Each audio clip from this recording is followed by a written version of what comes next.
and welcome to the fourth tutorial in the series on painting the face. Having studied the individual facial features in the previous tutorials, in this lesson we will be putting them all together and painting a young male face. Even though there aren't many saints with young beardless faces, this sets a solid foundation for painting other face types.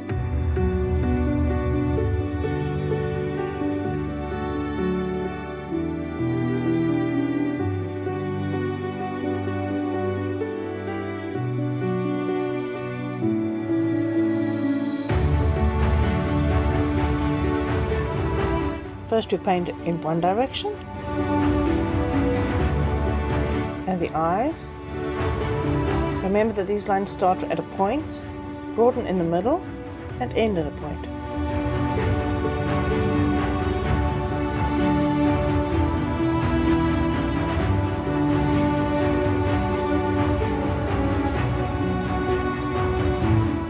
And we cover the whole iris.